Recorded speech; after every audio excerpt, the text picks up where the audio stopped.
미국과 중국이 서로 상대 영사관을 폐쇄한 데 이어 상호기자 추방에 나설 것으로 예상됩니다. 중국 정부의 입장을 비공식적으로 대변한다는 평가를 받는 환95의 후시진 총편집인은 4일 자신의 웨이보 계정에서 미국이 중국 기자들의 비자를 연장하지 않고 있으며 중국은 모든 중국 기자가 미국을 떠나야 하는 최악의 상황에 대비하고 있다고 말했습니다. 그는 이어 내가 알기로 중국은 맹렬하게 보복할 것이라고 말했습니다.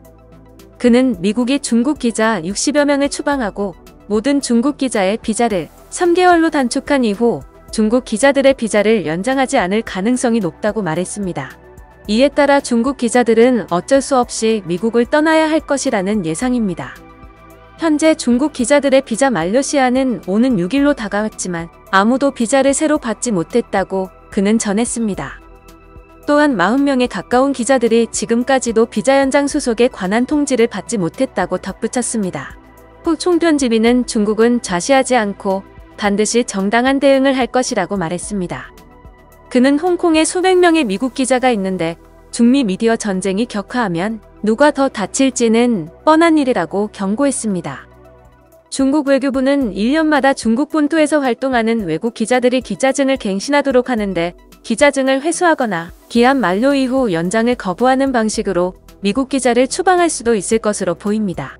홍콩에서는 이미 최근 국가보안법 도입 이후 서방 기자들이 비자를 받지 못하는 사례도 나왔습니다. 미국과 중국의 미디어 전쟁은 올해 초부터 시작됐습니다. 미국은 지난 5월 중국 언론인의 비자를 연장 가능한 90일짜리로 제한했습니다. 미국은 지난 2월 신화통신 등 5개 중국 관영 매체를 중국 정부의 통제를 받는 외국 사절단으로 지정했으며 중국은 한 달 뒤 중국에 주재하는 미 뉴욕타임스, 워싱턴 포스트, 월스트리트 저널 기자들의 기자증을 회수해 이들을 사실상 추방했습니다. 지난 6월에도 미국은 CCTV, 인민일보, 환95 등 4곳을 외국 사절단에 추가 지정했으며 중국은 이에 대응해 AP통신 등 미국 언론사 4곳에 경영 자료를 요구했습니다. 미중 관계는 올해 신종 코로나 바이러스 감염증 확산 이후 악화일로로 치닫고 있습니다. 지난달에는 미국이 휴스턴 주재 중국 영사관을 폐쇄하자 중국은 청두의 미국 영사관 폐쇄로 맞대응했습니다.